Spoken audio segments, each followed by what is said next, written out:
والا نہیں رہا، اپنے اپنے مرحومین کو یاد کرتے ہوئے اور بالاخص بانی مجلس کے مرحومین کی بلندی درجات کے لیے سورہ فاتحہ۔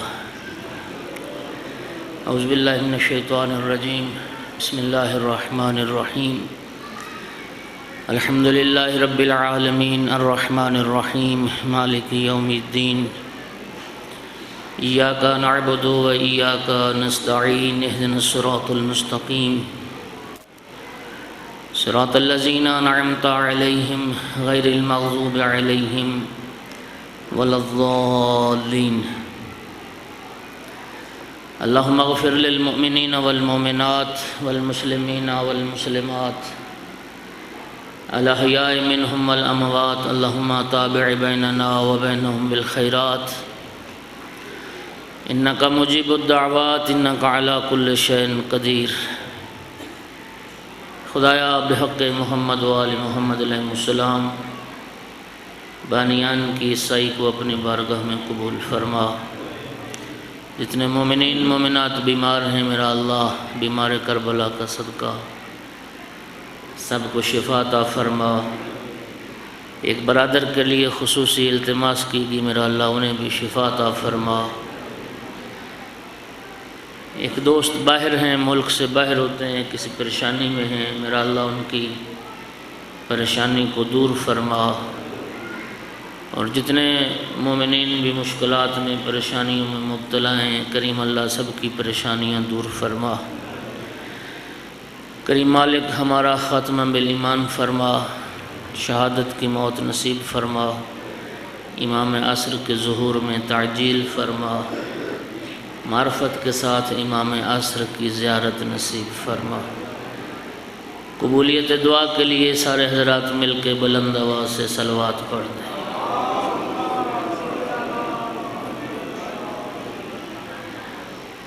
اعوذ باللہ من الشیطان اللعین الرجیم، بسم اللہ الرحمن الرحیم۔ الحمدللہ رب العالمین والعاقبۃ للمتقین، والجنۃ للمؤمنین والنار للمنافقین۔ الحمدللہ الذی جعلنا من المتمسکین بولایت علی بن ابی طالب و اولادہ المعصومین۔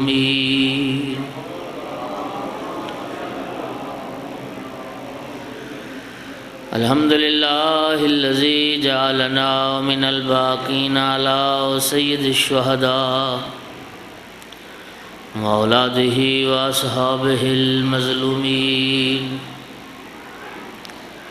الصلاۃ والسلام والتحیۃ والاکرام علی رسولہ الکریم، شفیع المذنبین انیس الغریبین رحمۃ للعالمین۔ اعنی العبد المؤید الرسول المسدد المحمود الاحمد المصطفى الامجد ابا القاسم محمد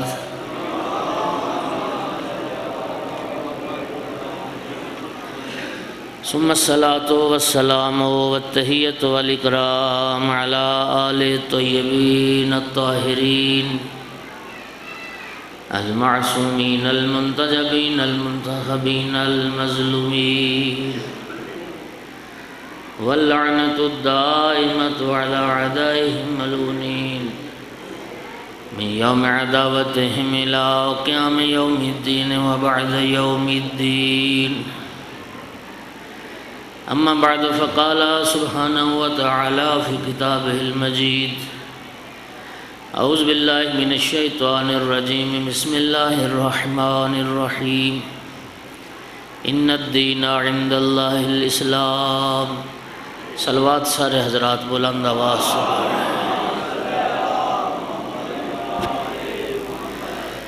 سامعین محترم، حاضرین مجلس، موالیان حیدر قرار، عزاداران آل محمد، اللہ رب العزت کلام مقدس میں ارشاد فرماتا ہے ان الدین عند اللہ الاسلام، تحقیق اللہ نے جو دین پسند کیا ہے وہ فقط اسلام ہے۔ ہمارا خالق، ہمارے پروردگار نے ہمارے لیے ایک زندگی گزارنے کا ایک دستور معین فرمایا ہے، اور اس دستور حیات کا نام ہے اسلام۔ پروردگار یہ چاہتا ہے کہ میرے بندے اسلام کی تعلیمات کے مطابق زندگی گزاریں۔ اسی قرآن مجید میں دوسرے مقام پہ فرماتا ہے وَمَن يَبْتَغِ غَيْرَ الْإِسْلَامِ دِينًا فَلَن يُقْبَلَ مِنْهُ، اسلام کے علاوہ اگر کسی نے کوئی اور دین پسند کیا تو خالق فرماتا ہے وہ دین اس سے قبول نہیں کیا جائے گا، اور قیامت کے دن وہ انسان گھاٹا اٹھائے گا، وہ انسان خسارہ اٹھائے گا جو اسلام کے علاوہ کسی اور دین کو پسند فرمائے۔ میرے محترم سامعین، عمل کا مرحلہ بعد میں ہے، علم کا مرحلہ پہلے ہے۔ اسلام پہ عمل، دین اسلام پہ عمل تو تب ہوگا نا جب ہم سمجھیں گے کہ دین اسلام کیا ہے۔ میرے محترم سامعین، میں عرض کروں کہ دنیا کا کوئی علم و ہنر اگر سیکھے بغیر نہیں آتا تو دین بھی سیکھے بغیر نہیں آتا۔ اور عجیب المیہ یہ ہے کہ ہر زمانے میں دین بھی مظلوم رہا اور دیندار بھی مظلوم رہے۔ دنیا اور دنیا دار کی عزت ہوتی ہے ہمارے معاشرے میں، اور ہمیشہ سے ایسا چلتا آ رہا ہے۔ جاگیردار ہو، زمیندار ہو، سرمایہ دار ہو، اس کا لوگ سلام کرتے ہیں۔ کوئی دیندار ہو، نمازی ہو، تہجد گزار ہو، شب زندہ دار ہو تو اس کا سلام کرنے کے لیے بھی کوئی تیار نہیں۔ توجہ ہے دوستو؟ میں غلط تو نہیں کہہ رہا نا؟ میرے آقا امیر المومنین نے نہج البلاغہ میں کیا خوبصورت جملے ارشاد فرمائے، اذا اقبلت الدنیا اعارتہ محاسن غیرہ۔ علی مولا فرماتے ہیں جب دنیا کسی کا رخ کر لے، کسی کے پاس دنیا آ جائے، لوگوں کی خوبیاں اور نیکیاں بھی چھین کے اس دنیا دار کو دے دیتی۔ وَإِذَا أَدْبَرَتْهُ صَلَبَتْهُ مَحَاسِنَ نَفْسِهِ، اور فرمایا جب دنیا کسی کو پشت دکھا کے چلی جائے، جب دنیا کسی کے پاس نہ رہے تو اس کی ذاتی خوبیاں بھی چھین کے لے جاتی۔ یہ تو دنیا۔ بہلول دانا، یہ ایک چھوٹی سی کتاب آپ نے بھی دیکھی ہوگی، بہلول دانا۔ بہلول کی چھوٹی چھوٹی اس میں بڑی حکمت بھری حکایات ہیں۔ بہلول دانا بغداد میں ایک بازار میں کھڑے تھے تو کافی لوگ جمع تھے۔ ایک بہت بڑا موٹا تنا تھا لکڑی کا، اس کے ایک سرے کو اٹھاتے، کوشش کرتے کہ دوسرا سرا بھی اٹھا لیں، لیکن وہ ظاہر ہے وہ اٹھتا نہیں تھا۔ یہ سرا پھینک دیتے زمین پہ، پھر دوسری طرف چلے جاتے، پھر اس کو اٹھا لیتے، کوشش کرتے کہ یہ اٹھا لیں، یہ نہیں اٹھتا، پھر اس کو پھینک دیتے، پھر ادھر آ جاتے۔ لوگوں نے پوچھا بہلول یہ کیا کر رہے ہو؟ فرمانے لگے میں دنیا والوں کو سمجھا رہا ہوں، دین اٹھاتا ہوں دنیا نہیں اٹھتی، دنیا اٹھاتا ہوں دین نہیں اٹھتا۔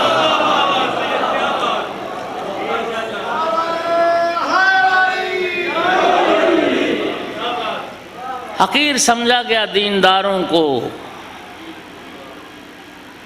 دنیا دار کی عزت کی گئی۔ ہمارا طریقہ تو یہ ہے نا، لیکن امیر المومنین کا طریقہ اور تھا۔ میرے آقا کی شہادت کے بعد جناب امیر علیہ السلام کے ایک صحابی تھے زرار، شام جانا ہوا زرار کا۔ حاکم شام نے، معاویہ نے مجبور کیا جناب زرار کو، صف لی علیہ، زرار میرا دل چاہتا ہے آج علی کے فضائل بیان کر، میں سنوں علی کے فضائل۔ زرار نے کہا معاویہ بہتر ہے مجھے معاف رکھو۔ کہا نہیں، آج تو اوصاف بیان کرنا پڑیں گے، فضائل علی سنانا پڑیں۔ جناب زرار نے ایک لمبا خطبہ پڑھا، ایک مفصل طولانی، جس میں آقا امیر المومنین کے فضائل سنائے۔ ان فضائل میں ایک جملہ جو حاکم شام کے دربار میں جناب زرار نے امیر المومنین کی عظمت کا پڑھا وہ یہ تھا، کان یعظم اہل الدین۔ معاویہ علی کا ایک وصف یہ تھا، علی دینداروں کی تعظیم کرتا تھا۔ امیر المومنین دیندار کی تعظیم کرتے تھے، اہل دین کی تعظیم کرتے تھے۔ امام محمد باقر علیہ السلام نے ارشاد فرمایا، ان اللہ یعطی الدنیا من یحب و یبغض ولا یعطی دینہ الا من یحب۔ میرے آقا نے فرمایا تھا، امام پنجم نے، اللہ دنیا اپنے دوستوں کو بھی دیتا ہے اور دنیا اپنے دشمنوں کو بھی دیتا ہے، لیکن دین اللہ صرف اپنے دوستوں کو دیتا ہے، دشمنوں کو۔ دینداری، تدین، دین سے محبت، یہ اللہ کی محبت کی دلیل ہے۔ یہ دلیل ہے کہ اللہ تم سے محبت کرتا ہے، اسی لیے اللہ نے تمہیں دین عطا کیا ہے اور دین کی محبت عطا کی۔ میرے دوستو عزیز جوان سارے تشریف فرماؤ، اس بات پہ غور کرنا، آج کی مجلس کا پیغام یہی ہے، دنیا کا کوئی علم و ہنر اگر سیکھے بغیر نہیں آتا، دین بھی سیکھے بغیر نہیں آتا۔ نہیں، سارے حضرات نے اس بات کو اتنا شاید توجہ سے سماعت نہیں کیا۔ دنیا کا کوئی علم و ہنر اگر سیکھے بغیر نہیں آتا تو دین بھی سیکھے بغیر نہیں آتا۔ دین کے لیے بھی وقت نکالنا پڑتا ہے، دین کے لیے بھی صاحبان دین کے پاس جانا پڑتا ہے، تب جا کے پتہ چلتا ہے دین کیا ہے۔ شیعہ کہلانا، مومن کہلانا آسان ہے، لیکن بننا بہت مشکل۔ یہ شہادت گاہ الفت میں قدم رکھنا ہے، لوگ آسان سمجھتے ہیں مسلمان ہونا۔ صلوات پڑھو محمد و آل محمد۔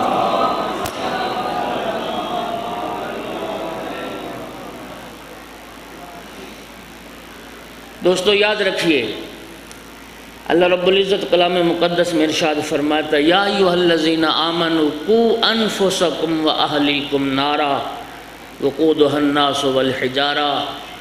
جو مومن تشریف فرماؤ نا، اللہ مومنوں سے خطاب کر رہا ہے، اے ایمان والو، اے مومنو، دو ذمہ داریاں ہیں تمہاری، اپنے آپ کو بھی جہنم کی آگ سے بچاؤ، اپنے اہل و عیال کو، اپنی اولاد کو بھی جہنم کی آگ سے بچاؤ۔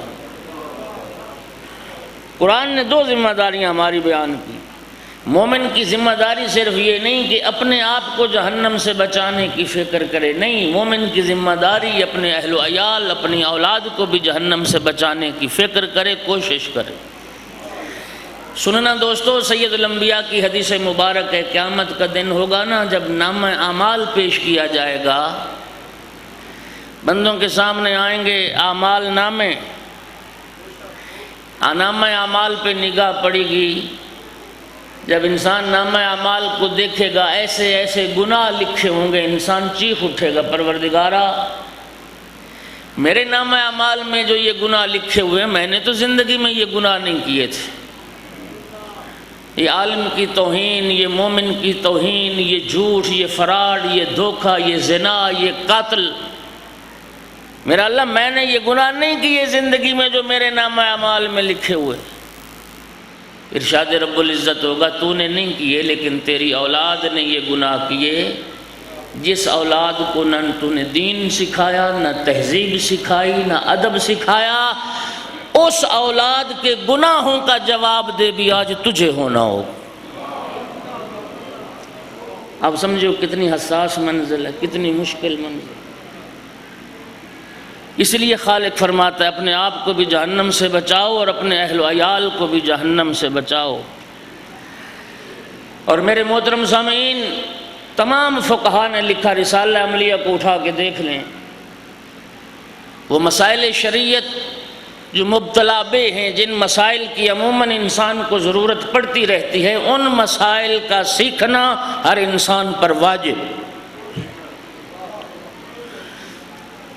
میرے عرض کرنے کا مقصد یہ ہے کہ ملا نہ بنا اپنی اولاد کو، مولوی نہ بنا اپنی اولاد کو، دیندار تو بنا، دین شناس تو بنا، اسے حلال و حرام کا پتہ ہو، اسے پاک نجس کا پتہ ہو، اسے طہارت نجاست کا علم ہو، اسے کم از کم یہ تو پتہ ہو کہ میں جس مکتب کا ماننے والا ہوں میرے ہر روز کے فرائض کیا ہیں، کن چیزوں سے مجھے بچنا ہے۔ میرے ایک دوست نے مجھے ایک بات بتائی تھی، کسی جگہ پہ مجلس پڑھنے گئے تو کوئی فوجی افیسر تھے، کوئی کیپٹن تھا، تو وضو غلط کر رہا تھا، تو انہوں نے بتایا کہ بابا بھائی تیرا یہ وضو جو ہے نا یہ ٹھیک نہیں۔ کیپٹن صاحب کہنے لگے 30 سال ہو گئے مجھے مجلسیں سنتے ہوئے، ابھی میرا وضو غلط ہے۔ اس نے کہا ایسی مجلسیں 100 سال بھی سنتے رہو گے نا وضو ٹھیک نہیں ہوگا۔ اس لیے کہ مجلس میں کب بتایا جاتا ہے کہ وضو کیسے کرنا ہے، جب بتایا ہی نہیں جاتا تو وضو ٹھیک کیسے ہوگا۔ صلوات پڑھو محمد و آل محمد۔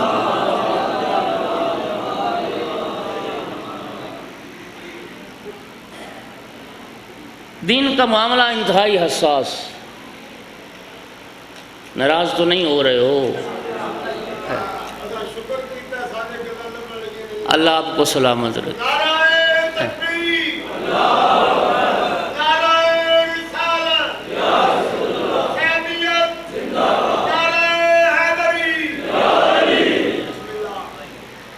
آغا فلسفی ایران کے واعظ شہیر تھے، خود مجتہد تھے، مراجع کی مجالس پڑھتے تھے، وفات پا گئے، بہت بڑا نام تھا، اور ایران میں خطابت کی دنیا میں ایک بہت بڑا نام ہے آغا فلسفی کا۔ میں نے ان کے حوالے سے ایک بڑی خوبصورت بات ان کی خاطرات میں، ان کی زندگی کے جو اہم واقعات ان میں لکھی ہوئی ہے۔ تہران میں کسی مجلس سے خطاب کیا آغا فلسفی نے، مجلس پڑھ کے ممبر سے اترے تو ایک ایرانی آغا فلسفی کے پاس گیا۔ ایرانی کہنے لگا آغا فلسفی آپ نے مجھے پہچانا؟ فرمایا نہیں۔ اپنا تعارف کروانے لگا، کہنے لگا آغا فلسفی میں وہ شخص ہوں شاہ کے دور میں جس پولیس افیسر نے آپ کو گرفتار کر کے جیل میں ڈالا تھا، وہ پولیس افیسر میں تھا شاہ کے زمانے میں۔ آغا نے فرمایا ٹھیک ہے۔ کہنے لگا آغا فلسفی ایک بات میں پہ بڑا حیران ہوں اور اس کی مجھے سمجھ نہیں آ رہی۔ آج سے 20-25 سال پہلے جب میں نے شاہ کے حکم سے آپ کو گرفتار کیا تھا، میں اس وقت جوان تھا، لیکن اب میں بوڑھا ہو گیا ہوں، لیکن آپ میں میں نے کوئی تبدیلی نہیں دیکھی۔ 20-25 سال پہلے جیسا دیکھا تھا آج بھی میں ویسا ہی آپ کو دیکھ رہا ہوں۔ میں جوانی سے بڑھاپے میں پہنچ گیا، آپ میں کوئی تبدیلی نہیں۔ آغا فلسفی نے فرمایا اس کی وجہ یہ ہے تو شاہ کا نوکر تھا، میں حسین کا نوکر تھا۔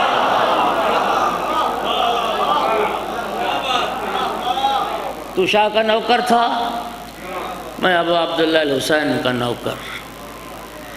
آغا فلسفی نے اپنے خطاب میں فرمایا تھا، اور میں نے سنا وہ جملہ، انہوں نے فرمایا تھا کہ یہ جو تم نے پل صراط کے متعلق سن رکھا ہے کہ پل صراط کیا ہے، قرآن بھی کہتا ہے ان منکم الا واردھا، تم میں سے ہر شخص کو قرآن کا یہ فیصلہ پل صراط سے گزرنا ہوگا، ہر شخص کو۔ یہ جو تم نے پل صراط کے متعلق سن رکھا ہے کہ بال سے زیادہ باریک ہے اور تلوار سے زیادہ، اور روایات میں بھی یہی تشریح کی گئی ہے، ادق من الشعر واحد من السیف۔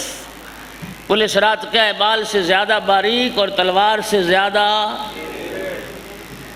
آغا فلسفی نے فرمایا تھا وہ پل صراط یہی دنیا ہے، وہ پل صراط یہی دنیا، وہ پل صراط ہے۔ اور یہ جو فرمایا کہ بال سے زیادہ باریک ہے، وہ فرماتے تھے یہ باریکی دین کی باریکی ہے، دین ہے جو بال سے زیادہ باریک ہے۔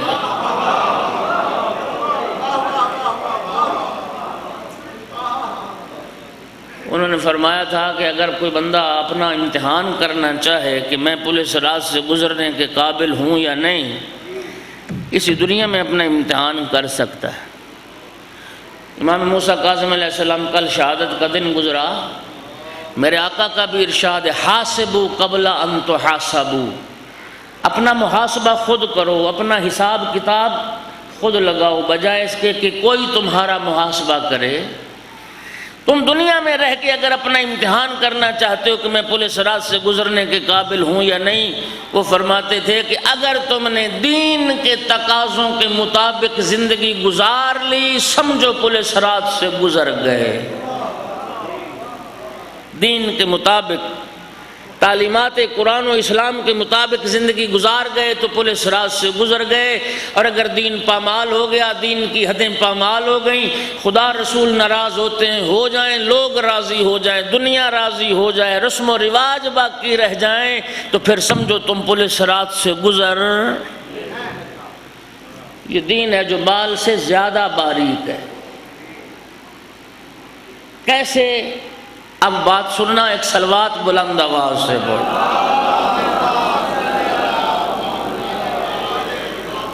یہ آغا فلسفی نے یہ مثال بیان کی، دین بال سے زیادہ باریک ہے۔ کیسے؟ سننا۔ امام موسیٰ کاظم علیہ السلام کے ایک صحابی تھے صفوان جمال۔ جمال آپ جانتے ہیں پیشہ تھا، اونٹ رکھے ہوتے تھے، کرائے پہ دیتے تھے، جیسے آج کے زمانے میں کار موٹر سائیکل رینٹ پہ مل جاتے ہیں۔ پرانے زمانوں میں چونکہ اونٹ کی سواری کا زمانہ ہوتا تھا تو لوگوں نے یہ پالے ہوتے تھے اور کرائے پہ دیتے تھے۔ صفوان نے 3 اماموں کا زمانہ پایا ہے۔ امام رضا علیہ السلام کے بھی شاگرد رہے اور صحبت میں رہے، امام موسیٰ کاظم علیہ السلام، امام جعفر صادق علیہ السلام۔ یہ اونٹ رکھے ہوتے تھے۔ ہارون حج کے لیے تیار ہوا، ہارون نے کرائے پر اونٹ لیے صفوان سے، معاملہ طے ہو گیا، کرایہ طے ہو گیا، صفوان نے اونٹ کرائے پر دے دیے۔ امام موسیٰ کاظم علیہ السلام کو اطلاع ہوئی، میرے آقا نے صفوان کو بلایا اور فرمایا صفوان، میں نے سنا ہے کہ تو نے اپنے اونٹ دیے ہیں کرائے پر ہارون کو۔ عرض کرتا ہے جی آقا، ہارون حج کے لیے جا رہا ہے۔ مطلب یہ تھا کہ میں نے کسی گناہ کے لیے نہیں دیے، لہو و لعب کے لیے نہیں دیے، شکار تفریح کے لیے نہیں، وہ حج پہ جانا چاہتا ہے اور میں خود بھی ساتھ نہیں جا رہا، اس لیے میں نے کرائے پر دیے۔ بال سے زیادہ باریک ہے دین اور یہی ہے پل صراط۔ میرے آقا نے فرمایا صفوان ٹھیک ہے وہ حج کے لیے جا رہا ہے، لیکن تو نے یہ تو تیری تمنا ہے نا، ہارون حج کے لیے جائے، چند مہینوں کے بعد خیریت عافیت کے ساتھ زندہ سلامت واپس آئے، پھر آ کے تجھے تیرے اونٹوں کا کرایہ دے۔ آقا جی یہ تو خواہش ہے، اگر وہ زندہ لوٹے گا نہیں تو کرایہ کون دے گا؟ میرے آقا نے فرمایا صفوان تو نے یہ نہ سوچا کہ ظالم کی زندگی کی تمنا کرنا بھی گناہ ہے؟ اللہ اکبر۔ ظالم کی زندگی کی تمنا کرنا بھی، یہ ہے وہ پل صراط، یہ ہے جو بال سے زیادہ باریک۔ 3 اماموں کی صحبت میں رہنے والا بھی اشتباہ کر گیا، 3 اماموں کی صحبت اور شاگردی میں رہنے والا بھی دھوکہ کھا گیا اور سمجھ نہ سکا کہ کتنی یہ باریک منزل ہے۔ امام نے فرمایا ظالم کی زندگی کی خواہش کرنا بھی یہ ظلم کی نصرت اور تائید کے مترادف ہے، اور اللہ اتنی ساری ظلم کی تائید اور ظالم کی تائید کرنے والے کو بھی ظالم کے ساتھ معشور فرمائے گا۔ امام کی صحبت میں رہنے والا خطا کر گیا، ہمارا کیا بنے گا؟ کیا بنے گا ہمارا؟ اور خدا جانتا پھر صفوان کیسا شیعہ تھا اور کیسا چاہنے والا۔ جب پتہ چلا نا کہ میرا اتنا سارا عمل بھی نافرمانی خدا اور معصیت خدا ہے اور ظلم کی تائید ہے، اس نے صفوان نے وہ کاروبار ہی چھوڑ دیا، وہ سارے اونٹ بیچ ڈالے کہ مجھے وہ کاروبار نہیں چاہیے جس سے ظلم کی تائید ہوتی ہو اور جس سے معصیت خدا اور نافرمانی خدا کا خطرہ ہو۔ بتائیے دنیا میں کوئی ملے گا ایسا مومن؟ جی بہت سارے شہروں میں یہ جو کیبل آپریٹر کا کام کر رہے ہیں نا، وہ شیعہ کر رہے ہیں۔ سارے شہر کو عیاشی فحاشی بے غیرتی بے حیائی دکھاتے ہیں، کیبل آپریٹر بنے پھرتے ہیں۔ کہہ دو نا یہ کاروبار حرام ہے، کہے گا جی میرا کاروبار ہے، میں بچوں کو کھلاؤں کہاں سے؟ یہ دین ہے جو بال سے زیادہ باریک ہے۔ ایک صلوات تو پڑھ دو محمد و آل محمد۔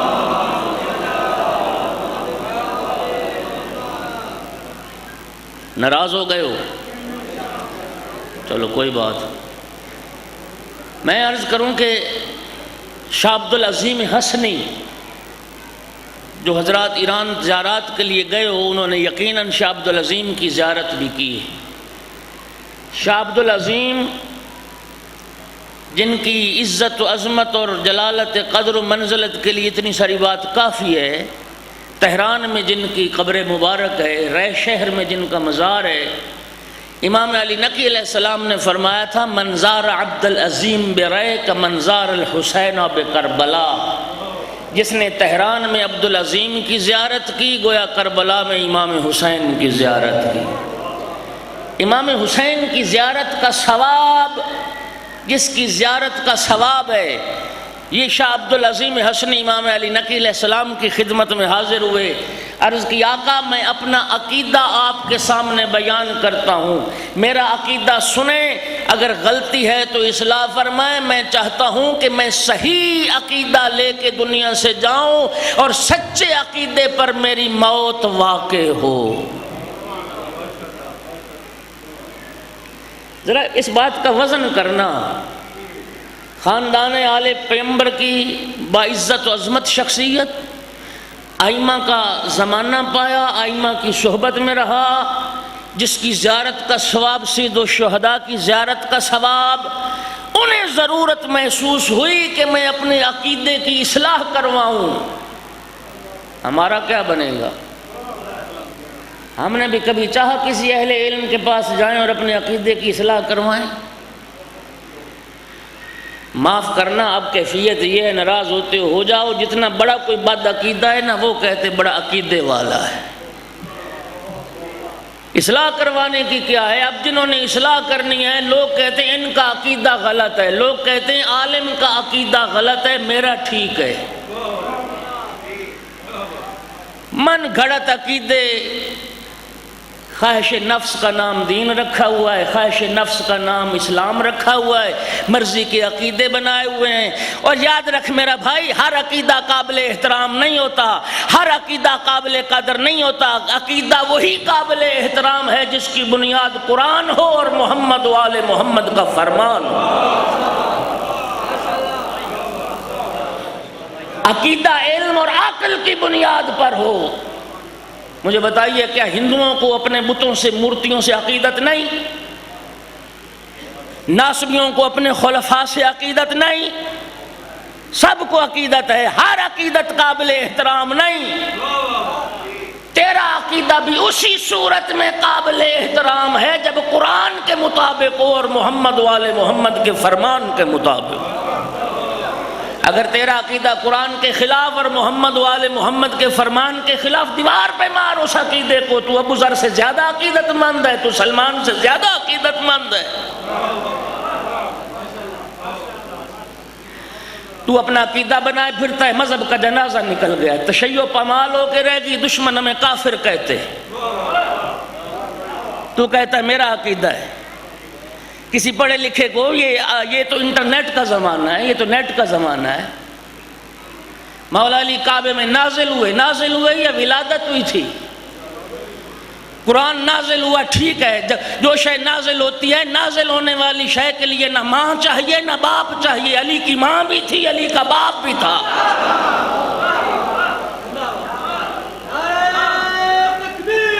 اللہ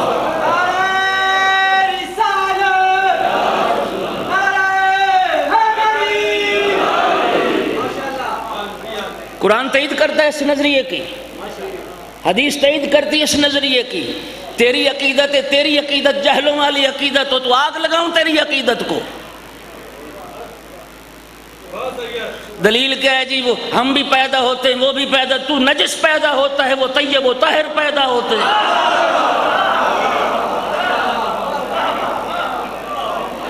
تیری خلقت نجس قطرے سے ہے، محمد و آل محمد کی خلقت اس پانی سے ہے جسے اللہ نے عرش کے نیچے قرار دیا.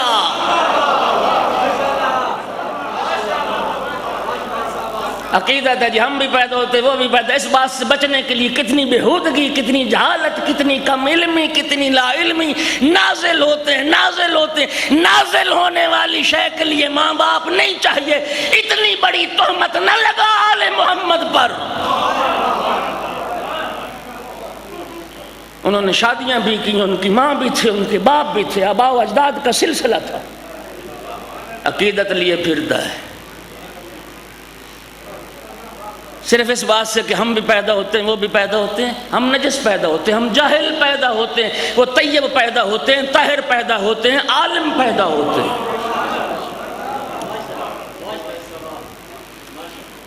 ہم کھاتے پیتے ہیں، انکار کر دو گے پھر آل محمد کھاتے پیتے نہیں تھے. ہاں، اور ائمہ کی ساری اولاد معصوم تو نہیں تھی نا، ساری اولاد معصوم تھی.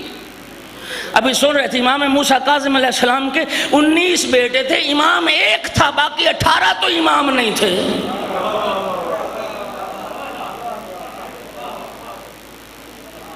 خدا کے لیے کیا ہو گیا. اخلاق شیرازی پڑھ رہا ہے واہ واہ، کوئی جاہل اٹھتا ہے واہ واہ.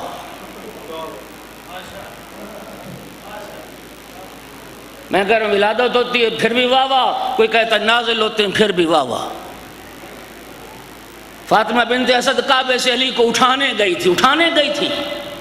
وہ تو غلاف کعبہ کو پکڑ کے دعا مانگ رہی تھی، میرا اللہ تجھے اس مولود کا واسطہ جو میرے شکم میں ہے میری مشکل آسان فرما. کیا کریں؟ تاریخ کی ان کتابوں کو آگ لگا دیں، حدیث کی ان کتابوں کو آگ لگا دیں. اور خدا کے لیے کیا ہو گیا تمہیں؟ عقیدہ وہ بنا قرآن جس کی تائید کرے، محمد والے محمد کا فرمان جس کی تائید کرے. اگر نازل ہوئے تھے، نازل ہونے والے کو مولود نہیں کہتے. مولود کعبہ کا معنی یہ ہے جو کعبہ میں پیدا ہوا ہو. لفظ پیدا ہونے سے تجھے چڑ ہے تو لفظ ولادت کہہ لے، لفظ ولادت سے تجھے چڑ ہے تو کوئی اور ایسا لفظ کم از کم دشمن طنز نہ کرے.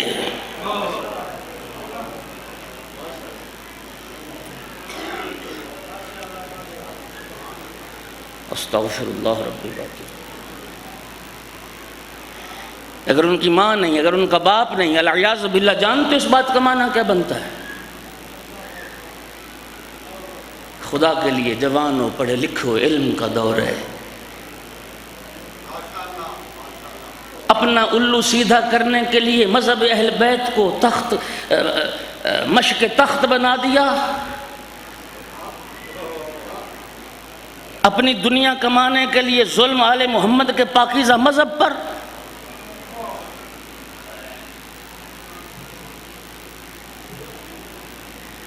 تیرے بیٹے کے متعلق کوئی کہہ دے یہ پیدا نہیں ہوا نازل ہوا ہے تو کیا مطلب ہوگا؟ خدا کے لیے ایک صلوات پڑھو محمد و آل محمد کے ساتھ۔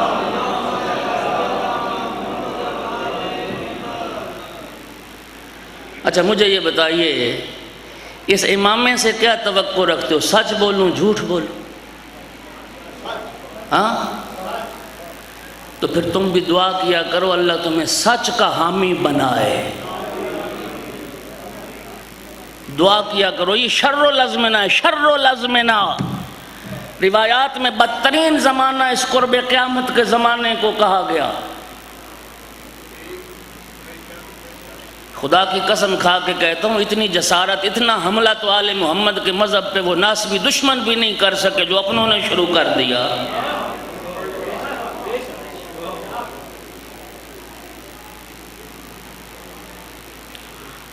خدا توفیق دے۔ میں تو یہی دعا کر سکتا ہوں۔ میں اچھی طرح تمہارے جذبات سے کھیلنا جانتا ہوں، میں جانتا ہوں بہت اچھی طرح۔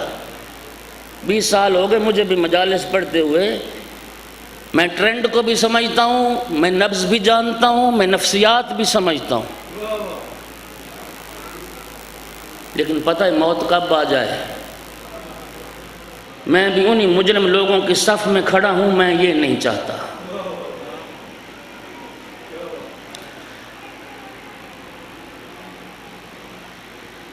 دین سیکھو، دین شناس بنو، اولاد کو دین سکھاؤ، حلال حرام سیکھو، عقیدہ وہ رکھو قرآن جس کی تائید کرے، عقیدہ وہ رکھو محمد و آل محمد کا فرمان جس کی تائید کرے، وہ عقیدہ قابل قدر ہے، ورنہ تیرے من گھڑت عقیدے کی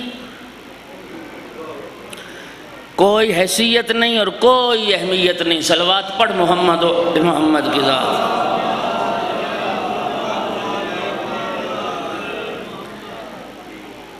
صفوان سے کیا فرمایا امام موسیٰ کاظم علیہ السلام نے کہ ظلم کی تائید ہے، اونٹ بیچ دیے۔ لیکن جب علی بن یقطین آیا، آقا ہارون نے مجھے وزارت عظمیٰ کی پیشکش کی ہے، وزیر اعظم بنانا چاہتا ہے، میرے لیے کیا حکم ہے؟ میں وزیر اعظم بن جاؤں، اس منصب کو سنبھال لوں؟ امام موسیٰ کاظم علیہ السلام نے فرمایا ایک شرط پر، سننا سارے سننا، ایک شرط پر منصب کو سنبھال، اور وہ شرط یہ ہے کہ میرے محبوں کا کام کرے گا، میرے شیعوں کا کوئی کام رکنے نہ پائے، میرے محبوں کے کام رکنے نہ پائیں۔ یہ ضمانت تو دے کہ میرے شیعوں کا کام کرے گا۔ میں موسیٰ کاظم 3 ضمانتیں دیتا ہوں۔ پہلی ضمانت دیتا ہوں، زندان کی چھت تجھ پہ سایہ نہیں کرے گی۔ میں ضمانت دیتا ہوں کہ تجھے قید اور بند کی، زندان کی تکلیف برداشت نہیں کرنا پڑے گی۔ دوسری ضمانت دیتا ہوں، لوہا تجھے تکلیف نہیں پہنچائے گا۔ تیسری ضمانت دیتا ہوں، فقر اور غربت کا سامنا بھی نہیں کرنا پڑے گا۔ میرے شیعوں کے کام تو کرتے جانا، تیری حفاظت کے لیے میں موسیٰ کاظم موجود ہوں۔ جو جوان تشریف فرماؤ اور کسی گورنمنٹ کے کسی شعبے میں نوکری کر رہے ہو، تمہارے لیے جملہ کہہ رہا ہوں۔ باب اعوان ظلمہ، حدیث میں یہ باب قائم کیا گیا، حدیث کی کتابوں میں، ہماری فقہی کتابوں میں اعوان ظلمہ کے نام سے باب شیخ انصاری رضوان اللہ علیہ نے مقاصد محرمہ میں یہ باب قائم کیا۔ ظالم کی اعانت کسی بھی حوالے سے ظلم کے مترادف ہے، اور میرے دوستو انہی روایات کی بنیاد پہ ہمارے فقہا نے فتویٰ دیا، غیر اسلامی حکومت ہو، ظالم گورنمنٹ ہو، اس میں کسی بھی شعبے میں نوکری کرنا جائز نہیں ہے، حرام ہے گورنمنٹ کی نوکری، صرف اس ایک بات کی بنیاد پہ جائز ہے، غرض یہ ہو کہ میں محبان آل رسول کے کام کروں گا، تب تیرے لیے وہ نوکری جائز ہے۔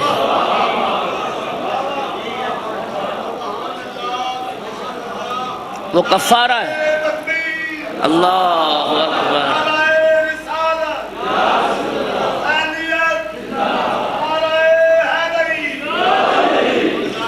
وہ کفارہ ہے، کفارہ۔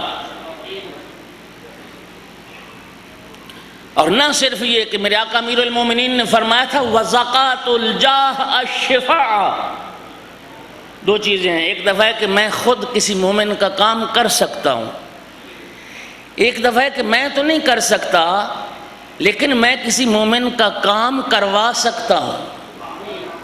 میرے جاننے والے ہیں، کسی کے پاس جا کے مومن کو ساتھ لے جا کے اس کی مشکل حل کروا سکتا ہوں، اس کی مدد کر سکتا ہوں۔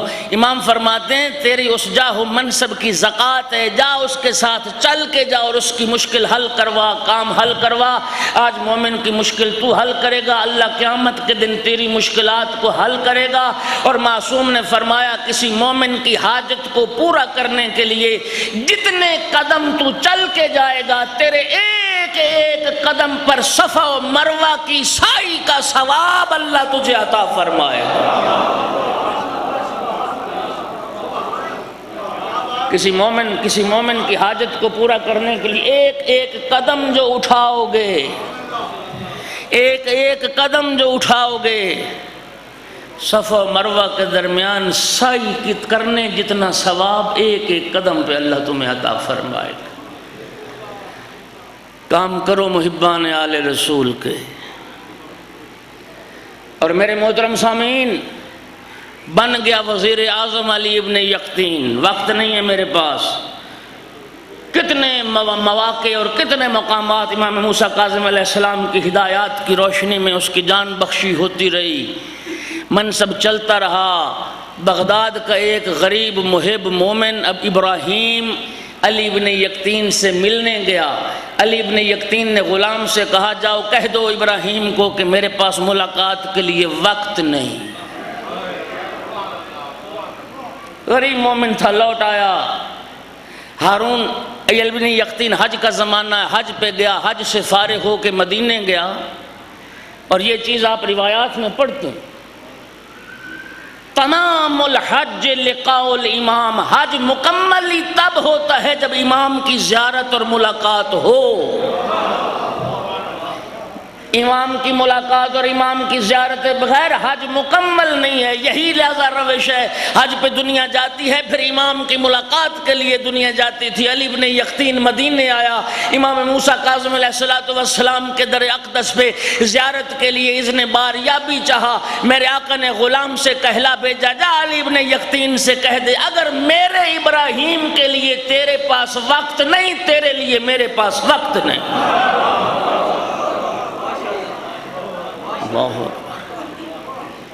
نادم ہوا، پشیمان ہوا، شرمندہ ہوا، مولا میری خطا کیسے معاف ہو سکتی، مولا میری غلطی کیسے معاف ہو سکتی ہے۔ آقا نے پیغام بھجوایا جا میرے ابراہیم کو راضی کر کے آ۔ ابراہیم جب تک راضی نہیں میں راضی نہیں، ابراہیم راضی ہو جائے گا میں امام تو اس سے راضی ہو جاؤں گا۔ آقا یہ مدینہ وہ بغداد، کتنے دن لگیں گے جانے میں، کتنے آنے میں۔ آقا اب تو آپ کی ناراضگی میں ایک لمحہ میرے لیے گزارنا مشکل۔ میرے آقا نے فرمایا اس کی فکر نہ کر، مدینے سے باہر نکل، فلاں مقام پہ تیار ناکہ ملے گا، اس پہ سوار ہو جانا، چشم زدن میں بغداد پہنچائے گا، لے آئے گا۔ ابراہیم کو راضی کر کے آ۔ ناکہ پہ سوار ہوا، ابراہیم کے دروازے پہ پہنچا۔ علی ابن یقطین وقت کا وزیر اعظم ایک غریب مومن کے دروازے پہ دق الباب کیا، ابراہیم باہر نکلا۔ وقت کے وزیر اعظم کو دروازے پہ دیکھا، وہ خوشی سے پھولا نہیں سما رہا تھا، یہ معافی مانگ رہا تھا۔ ابراہیم میں معافی مانگنے آیا، میں نے تجھے ملاقات کا وقت نہیں دیا تھا نا، میرے زمانے کا امام ناراض ہے۔ ابراہیم تو راضی نہیں ہوگا، میرے زمانے کا امام مجھ سے راضی نہیں ہوگا۔ ابراہیم کہتا ہے میں نہیں ناراض آپ سے، میں راضی ہوں، آپ چل کے آ گئے میں راضی ہوں۔ کہا نہیں، علی ابن یقطین کہتا ہے نہیں ایسا نہیں، مجھے تیری رضا کی مہر چاہیے جو میں زمانے کے امام کو دکھاؤں۔ میرے لیے کیا حکم ہے سنو گے؟ علی بن یقطین کہتا ہے میں زمین پہ لیٹتا ہوں، میں زمین پہ لیٹتا ہوں، تو اپنا پاؤں خاک آلود کر کے میرے رخسار پہ رکھ، میں تیری رضا کی سند زمانے کے امام کو دکھاؤں گا، میں ابراہیم کو راضی کر کے۔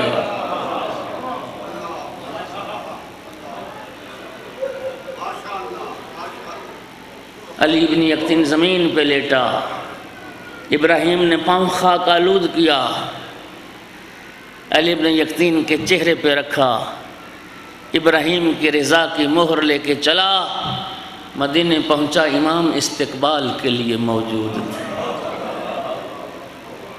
استقبال کے لیے موجود تھے۔ اللہ اکبر۔ ایک بات اور بھی معلوم ہوئی، جوانوں، دوستوں، بزرگوں، ہمیشہ اس بات کو یاد رکھنا، اللہ ہمیں توفیق دے، میرے روزانہ کے اعمال زمانے کے امام کی بارگاہ میں پہنچتے، روزانہ کی ڈائری امام کی بارگاہ میں پہنچتی۔ قلب امام زمان یوسف زہرا کے دل میں کروڑوں درد ہیں، کروڑوں درد۔ اس کائنات کا سب سے دکھی انسان ہے تیرے زمانے کا امام، سب سے دکھی انسان۔ کیسے؟ خوش نصیب ہے وہ آنکھ جو غم آل رسول میں آنسو بہاتی ہے۔ میں نے کسی موقع پہ شاید عرض کیا نہیں کیا، ابن وہب امام صادق علیہ السلام کے خاص صحابی، وہ کہتے ہیں میں امام کی بارگاہ میں گیا، امام نماز ادا فرما رہے تھے، سجدے میں سر تھا، رو رو کے امام ایک دعا کر رہے تھے، اور وہ دعا اپنے جد مظلوم امام حسین کے زائرین کے لیے اور امام حسین کے عزاداروں کے لیے۔ امام صادق سجدے میں دعا کر رہے تھے رو کہ میرا اللہ ان چہروں پہ رحم فرما جو قبر حسین سے مس ہوتے ہیں، ان سینوں پہ رحم فرما جو ذریعے حسین سے مس ہوتے ہیں، ان آنکھوں پر رحم فرما جن آنکھوں میں میرے جد مظلوم کے غم میں آنسو جاری ہوتے ہیں۔ ایک جملہ اس دعا میں یہ بھی، ابن وہب کہتا ہے میں نے سنا امام دعا فرما میرا اللہ ان آوازوں پر رحم کر، یہ جو تم بلند آواز سے روتے ہو، امام دعا کر میرا اللہ ان آوازوں پر رحم کر جو میرے جد غریب کے غم میں بلند ہوتی ہیں، ان آہوں پر رحم کر جو غم حسین میں بلند ہوتی ہیں۔ کتنا رو لوگے تم، ہم کتنا رو سکتے ہیں، ہم کتنا گریہ کر سکتے ہیں۔ عزادارو 1200 سال سے زیادہ عرصہ ہو گیا زیارت ناہیہ میں یوسف زہرا، تیرے زمانے کے امام کے یہ جملے ہیں، اپنے جد مظلوم کو خطاب کر کے کہتے ہیں اے میرے جد مظلوم، ان اخرتنی الدہور عنکا وآقنی عن نصرک المقدور، اے میرے جد مظلوم اگر زمانے نے مجھے مؤخر کر دیا اور میں نہیں تھا کربلا میں کہ اپنی جان آپ پہ قربان کرتا، وَلَأَنْدُبَنَّ عَلَيْكَ صَبَاحًا وَمَسَاءً بَدْلَ الدُّمُوِ دَمًا، اے میرے جد مظلوم میں صبح و شام آپ پہ روتا رہوں گا، پانی نہیں، آنسو نہیں، خون روتا رہوں گا۔ سب سے زیادہ دکھی ہے تیرے زمانے کا امام۔ خدا کے لیے جوانوں، دوستوں، بزرگوں، کوئی ایسا عمل نہ کریں جب وہ لسٹ امام زمانہ کی بارگاہ میں پہنچے ان کا دل مزید دکھی ہو جائے۔ دعا کریں اللہ ہمیں ان کاموں کی توفیق عطا کرے، ان اعمال کی توفیق عطا کرے جب زمانے کی امام کی بارگاہ میں ہمارے اعمال پہنچے، یوسف زہرا کے منہ سے دعا نکلے، امام کا دل خوش ہو جائے، امام کا دل شادمان ہو جائے۔ بس دوستو میں 2 جملے کہوں گا، میرے بھائی بھی امام موسیٰ کاظم کی زیارت شہادت پڑھ رہے تھے، میں صرف ایک جملہ امام کی زیارت کا، امام موسیٰ کاظم علیہ السلام کی زیارت کے 2 جملے اور ترجمہ کر کے طالب دعا ہوں گا۔ السلام علی المعذب فی قعر السجون، میرا سلام اس قیدی پر جسے قید خانے میں طرح طرح کے عذاب دیے گئے، جنہیں قید خانے میں طرح طرح کی اذیتیں دی گئیں، وظلم المطامیر، جنہیں تاریک گڑھوں میں قید رکھا گیا، لیالی ایامہ مثل لیالی مظلمہ، جن کے دن تاریک راتوں جیسے تھے۔ السلام علی ذی الساق المرزوز بحلق القیود، میرا سلام اس قیدی پر جس کی پنڈلی کی ہڈیاں ٹوٹ چکی تھیں زنجیروں کے بوجھ سے اور زنجیروں کی کڑیوں کی وجہ سے، جس امام کی پنڈلیوں کی ہڈیاں ریزہ ریزہ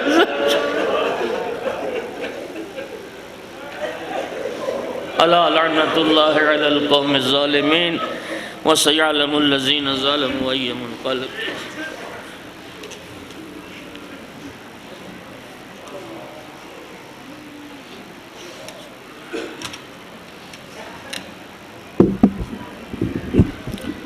صلوات